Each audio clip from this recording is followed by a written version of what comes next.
Hello everyone, welcome back to my YouTube channel Shivani bio classes. कैसे हैं आप सब? आई होप आप सब ठीक होंगे और मेरे वीडियो आपको इन्फॉर्मेटिव लग रहे होंगे। तो चलिए गाइस, न्यू वीडियो के साथ मैं आ चुकी हूं और आज का जो मेरा टॉपिक है वो है लेवल ऑफ ऑर्गेनाइजेशन और biological organization. Level of organization को हम बायोलॉजिकल ऑर्गेनाइजेशन भी कह सकते हैं। इन टर्म्स ऑफ बायोलॉजी हम कह सकते हैं बायोलॉजिकल ऑर्गेनाइजेशन। तो सबसे पहले बात करते हैं बायोलॉजिकल ऑर्गेनाइजेशन है क्या। तो biological organization is the organization of complex biological structure and the system that define life using a distinct approach. जी हाँ, biological organization is the organization of a biological structure and system that define life using a distinctive approach। जी हाँ, biological organisation I hope आपको clear हो गया होगा।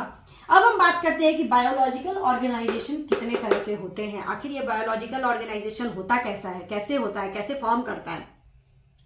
तो biological organisation होते हैं, इनके 5 लेवल्स होते हैं। There are 5 levels of biological organization. तो चलिए सबसे पहले मैं आपको बताती हूँ कि वो 5 लेवल क्या है। So guys, biological organization 5 levels में क्लासिफाइड है और 5 लेवल्स ऑफ ऑर्गेनाइजेशन होता है। तो सबसे पहले हम बात करते हैं कि वो 5 लेवल क्या है और उसके बारे में फिर बात करेंगे। तो first one is cell. Cell से बना टिश्यू, टिश्यू से बना ऑर्गन, ऑर्गन से बना organ system,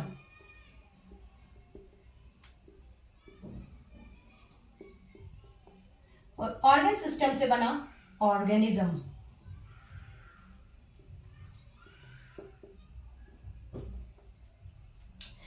five level of biological organization और लेवल ऑफ ऑर्गेनाइजेशन है। सबसे पहले फॉर्म होता है सेल, सेल के बाद बनता है टिश्यू, टिश्यू के बाद बना ऑर्गन, ऑर्गन के बाद बना organ system and organ system के बाद जो फाइनल आउटपुट आता है वो है ऑर्गेनिज्म का। आई होप आपको ये 5 लेवल ऑफ ऑर्गेनाइजेशन क्लियर हो। अब हम थोड़ा थोड़ा बात कर लेते हैं कि सेल क्या है, टिश्यू क्या है, ऑर्गन क्या है, ऑर्गन सिस्टम क्या है, ऑर्गेनिज्म क्या है। ऐसे इस पर डिटेल वीडियोस भी हैं, बट यहाँ पे मैं थोड़ा थोड़ा कवर कर लूंगी। तो सबसे पहले बात करते हैं cell. So the cell is the smallest structural and functional unit of life. आप लिख सकते हैं cell is smallest structural and functional unit of life. Now, tissue. A group of cell working together on a common function is known as tissue. Group of cell, जैसे कि मैंने बताया cell है, एक सेल है, जहां वो ग्रुप में आ गया उसके बाद वो टिश्यू फॉर्म करता है। तो हम सिंपली लिख सकते हैं group of cell working on a common function is known as tissue. Tissue के बाद बात करते हैं organ. A group of tissue in a similar structure and working in a particular function is known as organ. Group of tissue है, एक similar structure से bind है और एक कॉमन फंक्शन अप्लाई करता है, उसको हम कहते हैं ऑर्गन्स। ना ऑर्गन के बाद बना ऑर्गन सिस्टम। तो ऑर्गन सिस्टम क्या है? Several organ working together to perform a function. जी हाँ, सेवरल ऑर्गन्स मिलके एक फंक्शन परफॉर्म करता है, उसको हम कहते हैं ऑर्गन सिस्टम। अब बात करते हैं ऑर्गेनिज्म की।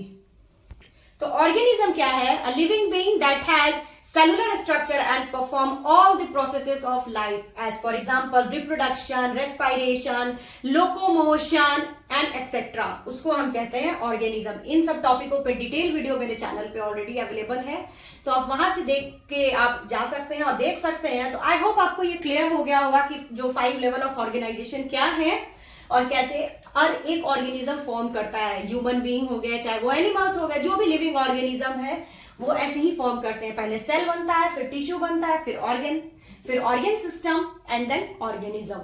तो आई होप आपको आज का ये टॉपिक क्लियर हो, और अगर मेरा टॉपिक क्लियर है तो प्लीज इसे लाइक करें, शेयर करें, और जो भी मेरे चैनल पे नए हैं please hit the bell icon so that नए आने वाले वीडियो के नोटिफिकेशन आपको मिल सके। Thank you.